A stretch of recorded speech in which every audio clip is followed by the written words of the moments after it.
یا ایھا الناس انا خلقناکم من ذکر و انثی، تمام انسان آپس میں بھائی بھائی، وَلَقَدْ كَرَّمْنَا بَنِي آدم، وہ تمام انسان مکرم ہیں، سب کا احترام ہونا چاہیے، سب کی عزت ہونی چاہیے۔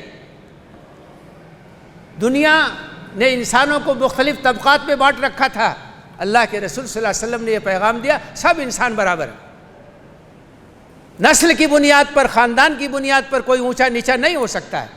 ان الحمد للہ نحمده ونستعینه ونؤمن به ونتوکل علیہ ونعوذ باللہ من شرور انفسنا ومن سیئات اعمالنا، من يهده اللہ فلا مضل له ومن يضلل فلا هادی له، واشهد ان لا الہ الا اللہ وحدہ لا شریک له، واشهد ان محمدا عبدہ ورسولہ، اللہم صلی وسلم وبارک وانعم علی عبدک ورسولک ونبیک محمد وعلی آلہ واصحابہ اجمعین۔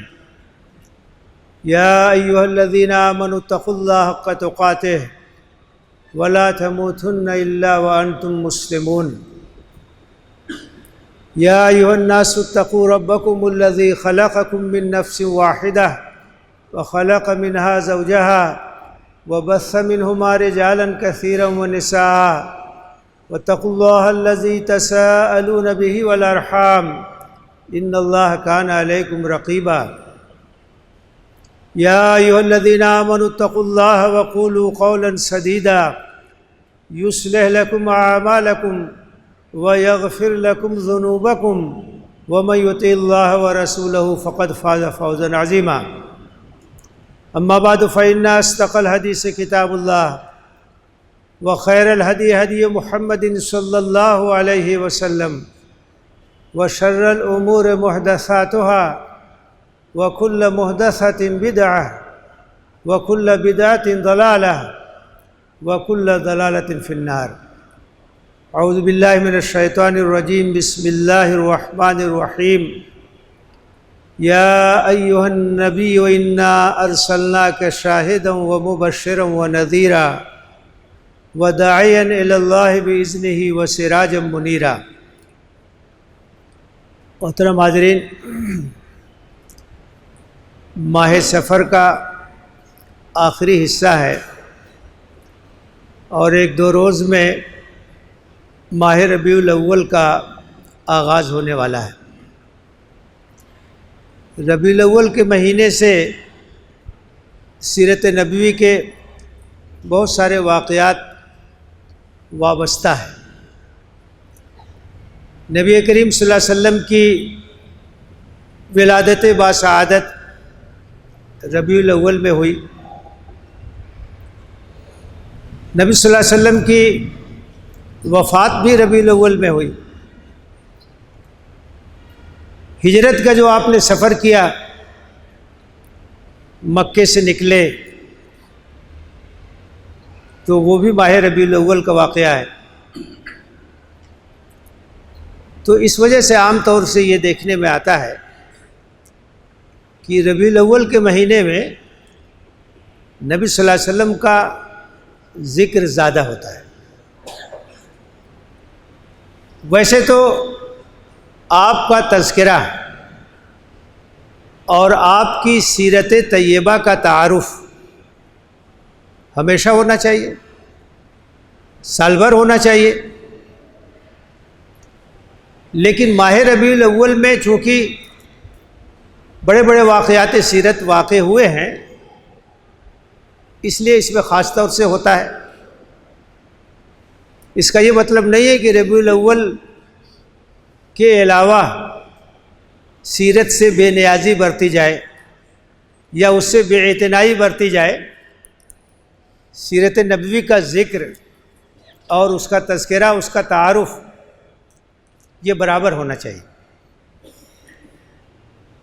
اس مہینے سے فائدہ اٹھاتے ہوئے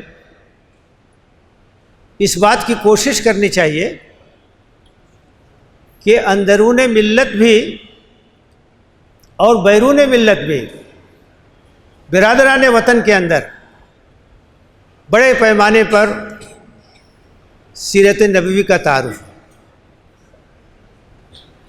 آپ کے پیغام کا تعارف ہو، آپ کی حیات طیبہ کا تذکرہ ہو، آپ نے جو احسانات کیے ہیں انسانیت پر ان احسانات کا ذکر ہو۔ اس مہینے سے خاص طور سے فائدہ اٹھانا چاہیے۔ اندرون ملت جو کام کرنا ہے، اللہ کا شکر ہے ہر مسلمان نبی صلی اللہ علیہ وسلم سے محبت رکھتا ہے، عقیدت رکھتا ہے، تعلق رکھتا ہے۔ کرنے کا کام یہ ہے کہ اس محبت کی اہمیت اور اس کے تقاضوں کو اجاگر کیا جائے۔ اس محبت کی کیا اہمیت ہے اور اس کے کیا مطالبات ہیں، اس کے کیا تقاضے ہیں، ان کو اجاگر کرنے کی ضرورت ہے۔ محبت کی اہمیت یہ ہے کہ یہ تو ہمارے ایمان کا تقاضا ہے، اور اللہ کے رسول صلی اللہ علیہ وسلم کے ذریعے سے جو ہدایت ملی ہمیں، آپ نے اس کے لیے جو قربانیاں دی، اس کا یہ تقاضا ہے کہ آپ سے محبت ہو۔ اللہ سے محبت، رسول سے محبت، یہ ایمان کا تقاضا ہے۔ اور قرآن مجید میں اللہ تعالیٰ نے فرمایا ہے النبی اولیٰ بالمؤمنین من انفسہم، نبی کا حق اہل ایمان پر ان کی اپنی ذات سے بھی زیادہ ہے، اپنے نفس سے بھی زیادہ ہے۔ نبی کے احسانات بہت عظیم ہیں، اور آپ نے فرمایا کہ لا یؤمن احدکم حتی اکون احب الیہ من ولدہ ووالدہ والناس اجمعین، کہ کسی کا ایمان مکمل نہیں ہو سکتا جب تک کہ میں اس کے نزدیک اس کی اولاد، اس کے والدین اور تمام لوگوں سے زیادہ محبوب نہ ہو جاؤں۔ تو یہ محبت ایمان کا تقاضا ہے، اور الحمدللہ یہ محبت پائی جاتی ہے اہل ایمان کے اندر۔ اللہ کے رسول سے محبت ہے، عقیدت ہے۔ اسی لیے آپ دیکھتے ہیں کہ اگر اہانت رسول کا کوئی معاملہ ہوتا ہے تو مسلمان بے چین ہو جاتے ہیں، پریشان ہو جاتے ہیں، ان کے لیے وہ چیز ناقابل برداشت ہو جاتی ہے۔ آپ ان کی توہین کر لیں، اس کو گوارا کر لیں گے، لیکن رسول اللہ صلی اللہ علیہ وسلم کی اہانت برداشت نہیں کر سکتے، اس کے لیے ہر طرح کی قربانی دینے کے لیے تیار رہتے ہیں۔ تو یہ محبت تو ضروری ہے، ہمارے ایمان کا تقاضا ہے۔ لیکن اس محبت کا تقاضا کیا ہے اور اس محبت کا مطالبہ کیا ہے، یہ چیز برادران ملت کے اندر واضح اور اجاگر کرنے کی ضرورت ہے۔ اس محبت کا تقاضا یہ ہے کہ ہم نبی صلی اللہ علیہ وسلم کی اطاعت کریں اور آپ کی اتباع کریں اور آپ کے اسوہ حسنہ کو اختیار کریں۔ یہی اس کا تقاضا ہے، یہی اس کی کسوٹی ہے۔ اللہ کے رسول سے محبت ہے تو آپ کی اطاعت ہونی چاہیے، کیونکہ رسول کی اطاعت اللہ کی اطاعت ہے، اور رسول کی نافرمانی اللہ کی نافرمانی۔ رسول اپنی جانب سے کچھ نہیں کہتا ہے، وہ جو کچھ کہتا ہے اللہ کی جانب سے کہتا ہے۔ من یطیع الرسول فقد اطاع اللہ، جس نے رسول کی اطاعت کی اس نے اللہ کی اطاعت کی، اور جس نے رسول کی نافرمانی کی اس نے اللہ کی نافرمانی کی۔ تو جو بات اللہ کے رسول کی طرف سے مل جائے، جو آپ کا حکم ہو، اس کو ماننا، اس کو تسلیم کرنا، اس کے سامنے سر تسلیم کو خم کر دینا، یہ محبت کا اور آپ پر ایمان کا تقاضا ہے۔ اگر اطاعت نہیں ہے تو وہ عقیدت اللہ کے ہاں قبول نہیں کی جا سکتی۔ ایسی محبت کا دعویٰ اللہ کے ہاں قبول نہیں کیا جا سکتا ہے۔ صرف اطاعت نہیں بلکہ اطاعت سے آگے بڑھ کر کے اتباع ہونی چاہیے۔ اتباع کیا ہے؟ اطاعت تو وہ ہے کہ جو احکام ہیں، جو آپ نے قوانین دیے ہم ان کی پابندی کریں۔ اتباع یہ ہے کہ جو چیز واجب نہیں ہے اس کو بھی ہم اختیار کریں، اگر آپ نے کیا ہے، آپ کے نقش قدم پر چلنے کی کوشش کریں۔ آپ کے اسوہ حسنہ کو اختیار کرنے کی کوشش کریں، اللہ کے رسول صلی اللہ علیہ وسلم کی زندگی کیسی تھی اس کو معلوم کریں، آپ کی اتباع کرنے کی کوشش کریں۔ قرآن مجید میں اللہ تعالیٰ نے خود اپنی محبت کی کسوٹی اتباع رسول کو قرار دیا ہے۔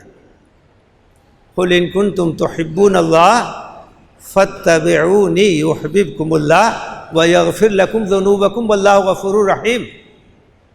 اے نبی کہہ دیجئے کہ اگر تم اللہ سے محبت کا دعویٰ رکھتے ہو تو میری اتباع کرو، تو اس کا نتیجہ کیا ہوگا؟ تم اللہ کے محبوب ہو جاؤ گے اور اللہ تمہارے گناہوں کو بخش دے گا، اور اللہ غفور الرحیم۔ تو محبت الہی کی کسوٹی بھی اتباع رسول ہے، اسوہ حسنہ کی پیروی ہے۔ آپ کی سیرت اور آپ کی زندگی کو اپنے لیے نمونہ بنانا ہے اور آپ کے نقش قدم پر چلنے کی کوشش کرنا ہے۔ یہ جذبہ امت کے اندر پیدا کیا جائے، آپ کی تمام سنتوں کو اختیار کیا جائے، آپ کے تمام طریقوں کو اختیار کیا جائے۔ آپ کی سب سے بڑی سنت یہ ہے کہ آپ دعوت کا کام کرتے تھے، آپ اللہ کے پیغام کو عام کرتے تھے، ہم بھی دعوت کا کام کریں، ہم بھی اللہ کے پیغام کو عام کریں۔ سورہ احزاب میں اللہ تعالیٰ نے فرمایا یا ایھا النبی انا ارسلناک شاہدا ومبشرا ونذیرا وداعیا الی اللہ باذنہ وسراجا منیرا۔ اے نبی، ہم نے آپ کو شاہد بنا کر بھیجا ہے، بشارت دینے والا بنا کے بھیجا ہے، ڈرانے والا بنا کر کے بھیجا ہے، اللہ کے حکم سے اس کی طرف دعوت دینے والا بنا کے بھیجا ہے، اور سراج منیر بنا کر کے بھیجا ہے، ایک روشن چراغ بنا کر کے بھیجا ہے۔ تو آپ نے حق کی شہادت دی، اپنے قول سے، اپنے عمل سے، اپنی زندگی سے۔ آپ شاہد کی حیثیت سے اس دنیا میں تھے، شہادت حق کی ذمہ داری آپ نے ادا کی۔ آپ نے بشارت دی کہ جو لوگ اللہ کی اطاعت کریں گے، اللہ کی بندگی اختیار کریں گے، فرما برداری اختیار کریں گے، ان کے لیے مغفرت ہے، ان کے لیے جنت ہے۔ آپ نے خبردار کیا، آگاہ کیا، وارننگ دی کہ جو لوگ اللہ کی نافرمانی کریں گے، سرکشی کریں گے، اللہ کے قانون کو توڑیں گے، ان کی بڑی سخت پکڑ ہوگی، ان کے لیے عذاب جہنم ہے۔ تو آپ بشیر بھی تھے، مبشر بھی تھے، آپ نذیر بھی تھے، ڈرانے والے بھی تھے، وداعیا الی اللہ باذنہ، اور اللہ کے حکم سے اللہ کی طرف، اللہ کے راستے کی طرف دعوت دینے والے تھے، بلانے والے تھے، بندگی رب کی دعوت، اللہ کی پرستش کی دعوت، اللہ کی بندگی کی دعوت، اور ایک روشن چراغ۔ پوری زندگی، پوری حیات طیبہ ایک روشن چراغ ہے جس سے رہتی دنیا تک لوگ فائدہ اٹھاتے رہیں گے، روشنی حاصل کرتے رہیں گے۔ یہ جذبہ امت کے اندر پیدا کرنے کی ضرورت ہے کہ اللہ کے رسول سے محبت ہے تو آپ کے نقش قدم پر چلو، آپ کی سنت کو اختیار کرو، یہی راستہ ہے جنت میں جانے کا۔ اللہ کے رسول صلی اللہ علیہ وسلم نے فرمایا، بخاری کی روایت ہے، کل امتی یدخلون الجنت الا من ابا، قیل ومن یابا یا رسول اللہ، قال من اطاعنی دخل الجنہ ومن عصانی فقد ابا۔ آپ نے کہا کہ میری امت کے سب لوگ جنت میں جائیں گے سوائے ان کے جو انکار کر دیں۔ لوگوں نے پوچھا کہ جنت میں جانے سے کون انکار کرے گا؟ آپ نے کہا جو میری اطاعت کریں گے وہ جنت میں جائیں گے، اور جنہوں نے میری نافرمانی کی انہوں نے جنت میں جانے سے انکار کر دیا۔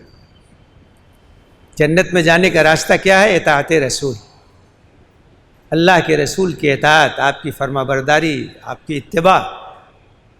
آپ کی نافرمانی یہ جنت سے محرومی ہے۔ تو یہ جذبہ امت کے اندر پیدا کیا جائے۔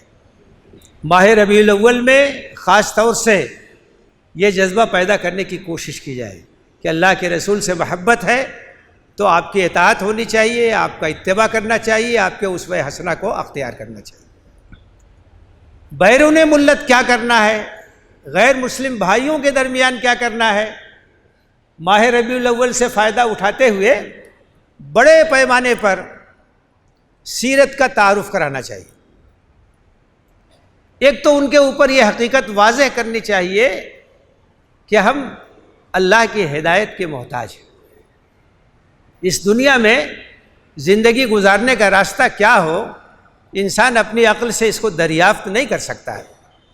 انسان کی عقل نارسا ہے، اس کے تجربات ناکافی ہیں، اس کے لیے آسمانی ہدایت کی ضرورت ہے، الہی روشنی کی ضرورت ہے، اور اللہ تعالیٰ نے اس کا انتظام کیا۔ جب سے اس دھرتی پر انسانوں کو بسایا تو اللہ تعالیٰ نے نبوت اور رسالت کا سلسلہ قائم کیا۔ حضرت آدم علیہ السلام پہلے انسان بھی تھے اور پہلے رسول بھی تھے، پہلے نبی بھی تھے، اور یہ سلسلہ چلتا رہا۔ وَإِن مِّنْ أُمَّةٍ إِلَّا خَلَا فِيهَا نَذِيرٌ، کوئی امت ایسی نہیں ہے، کوئی قوم ایسی نہیں ہے جس میں اللہ کی طرف سے ڈرانے والا نہ آیا۔ اللہ بہت رحیم ہے، بہت کریم ہے، اس نے انسانوں کو ایک سخت امتحان سے دوچار کیا، تو یہ کیسے ممکن تھا کہ ان کی ہدایت کا وہ سامان نہ کرے، ان کی رہنمائی کا وہ انتظام نہ کرے؟ تو اس نے اپنی ہدایت بھیجی، اپنے رسولوں کو بھیجا۔ تو رسالت کی ضرورت، رسالت کی اہمیت، انسان کی احتیاج اس سلسلے میں، اس کو برادران وطن کو سمجھانے کی ضرورت ہے، اور یہ بتانے کی ضرورت ہے کہ یہ سلسلہ جو حضرت آدم علیہ السلام سے شروع ہوا، یہ سلسلہ جناب محمد رسول اللہ صلی اللہ علیہ وسلم کی ذات گرامی پہ ختم ہو گیا۔ ما کان محمد ابا احد من رجالکم ولکن رسول اللہ وخاتم النبیین، آخری نبی بن کر کے آپ آئے، آپ کے بعد کوئی نبی آنے والا نہیں، آپ کے بعد کوئی رسول آنے والا نہیں۔ چونکہ آپ آخری رسول ہیں، آخری نبی ہیں، آپ کی ذات پہ رسالت کا سلسلہ ختم ہو گیا، اس لیے آپ کے اوپر جو کتاب نازل کی گئی وہ کتاب قیامت تک کے لیے محفوظ کر دی گئی، کیونکہ اگر وہ کتاب محفوظ نہیں رہے گی تو لوگوں کو ہدایت کہاں سے ملے گی؟ پہلے جو کتابیں آئیں کسی خاص زمانے کے لیے آئیں، آج وہ محفوظ نہیں، توریت محفوظ نہیں ہے، انجیل محفوظ نہیں، زبور محفوظ نہیں، صحف ابراہیم محفوظ نہیں، لیکن قرآن جس طریقے سے آیا تھا اسی طرح سے موجود ہے، قیامت تک موجود رہے گا۔ اِنَّا نَحْنُ نَزَّلْنَا الذِّكْرَ وَإِنَّا لَهُ لَحَافِظُونَ، ہم نے اس کتاب نصیحت کو نازل کیا ہے، اس کی حفاظت ہماری ذمہ ہے۔ دنیا کے ہر کونے میں قرآن مجید پڑھا جاتا ہے، ہر جگہ قرآن کے حفاظ موجود ہیں، آپ کہیں سے منگوا لیجئے، اور آپ کے ہاں جو قرآن ہے اس سے ملا لیجئے، ایک لفظ کا بھی کوئی فرق نہیں ملے گا۔ قرآن محفوظ ہے، اس کی حفاظت کا انتظام پہلے روز سے ہے، وہ سینوں میں بھی محفوظ ہے، سفینوں میں بھی محفوظ ہے۔ تو چونکہ آپ آخری رسول ہیں، اس لیے آپ پر نازل ہونے والی کتاب محفوظ ہے، اور آپ کی حیات طیبہ بھی محفوظ ہے، کیونکہ اس کتاب پہ چل کر کے آپ نے دکھایا، اس کا عملی نمونہ پیش کیا لوگوں کے سامنے۔ آپ کی سیرت بھی محفوظ ہے، قرآن میں بھی آپ کی سیرت کا بیان ہے، سیرت کی کتابوں میں بھی آپ کی سیرت کا بیان ہے، احادیث میں بھی آپ کی سیرت کا بیان ہے، اور دنیا کی تمام زبانوں میں بے شمار کتابیں سیرت نبوی پہ لکھی گئی ہیں، لکھی جا رہی ہیں، لکھی جاتی رہیں گی، شمار نہیں کر سکتے اس کو۔ تو یہ حیات طیبہ بھی محفوظ ہے، آپ کی نبوت سے پہلے کی زندگی، آپ کی نبوت کے بعد کی زندگی، آپ کی مکی زندگی، آپ کی مدنی زندگی، آپ کی گھریلو زندگی، آپ کی سماجی زندگی، آپ کی سیاسی زندگی، ہر چیز محفوظ ہے۔ کوئی چیز بھی جاننا چاہیں، معلوم کرنا چاہیں تو اس سیرت سے آپ کو مل جائے گی۔ یہ برادران وطن کو سمجھانے کی ضرورت ہے۔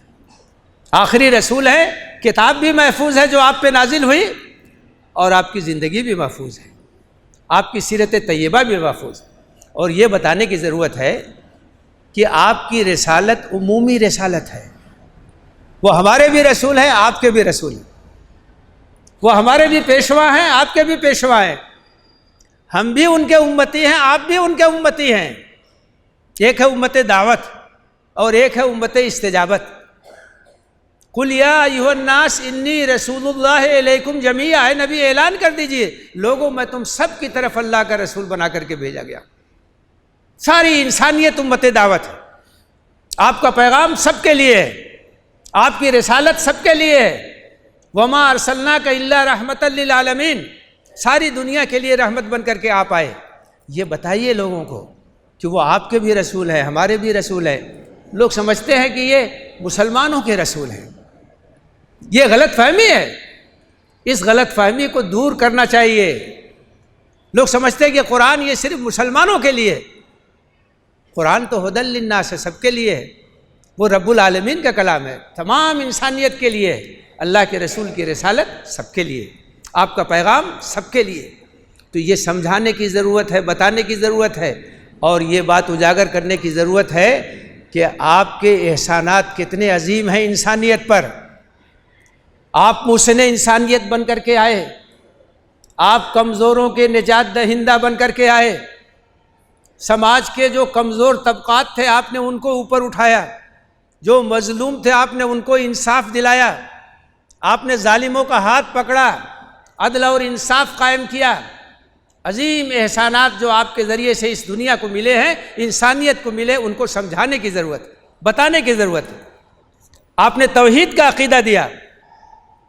وہ انسان جو در بدر ٹھوکریں کھا رہا تھا اور جس کا سر قدم قدم پہ جھک رہا تھا، آپ نے کہا خدائے واحد کے سامنے اپنے سر کو جھکاؤ، اللہ کے سوا کوئی پرستش کے لائق نہیں۔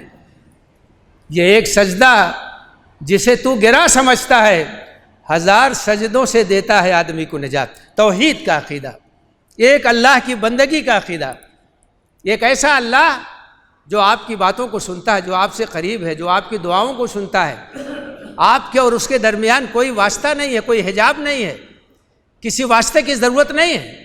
وَإِذَا سَأَلَكَ عِبَادِي عَنِّي فَإِنِّي قَرِيبٌ، بندے میرے بارے میں پوچھیں تو ان کو بتاؤ میں بالکل قریب ہوں، میں دعا کرنے والے کی دعا کو قبول کرتا ہوں۔ یہ عظیم احسان ہے۔ جتنے واسطے تھے سب کو ختم کر دیا، درمیان کے جتنے حجابات سے سب کو ہٹا دیا۔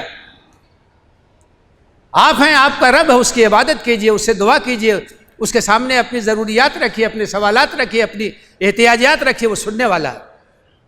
توحید کا عقیدہ آپ نے دیا، اور آپ نے وحدت بنی آدم کا تصور دیا۔ یا ایھا الناس انا خلقناکم من ذکر و انثی، تمام انسان آپس میں بھائی بھائی۔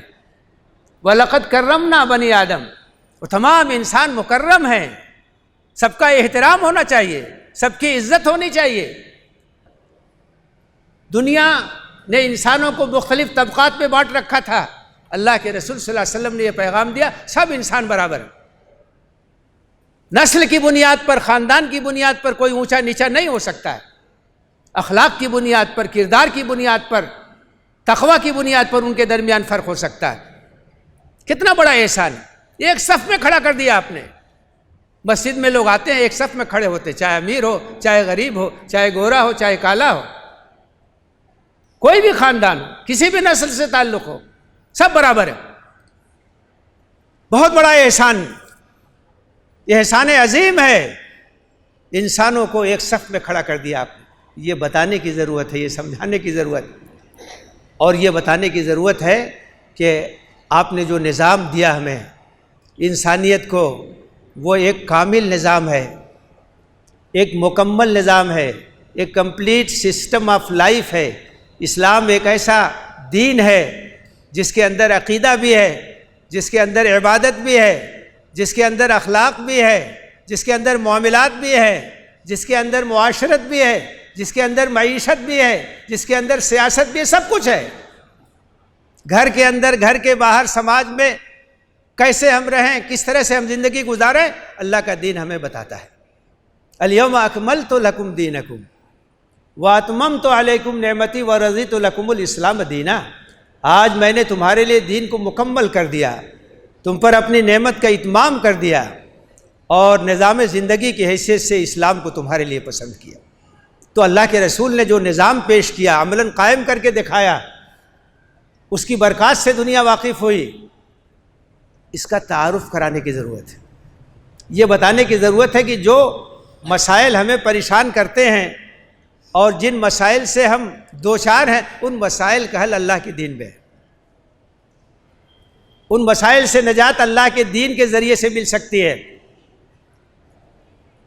اللہ کے رسول صلی اللہ علیہ وسلم کی تعلیمات کے ذریعے سے دنیا کے اندر جو انقلاب عظیم برپا ہوا، اس انقلاب کا تعارف کرانے کی ضرورت ہے۔ آپ جب آئے تو اس وقت دنیا کی کیا حالت تھی، عرب کا کیا حال تھا، جس معاشرے میں جس سماج نے آپ نے آنکھ کھولی اس سماج کا کیا حال تھا، کس طرح سے ظلم اور زیادتی، ناانصافی، سماجی خرابیاں سب وہاں موجود تھی۔ اور ایک مختصر مدت میں، صرف 23 سال کی مدت میں اتنا بڑا انقلاب آپ نے برپا کر سب کچھ بدل گیا، نیا انسان پیدا ہو گیا، نیا سماج پیدا ہو گیا، نئے خاندان وجود میں آ گئے۔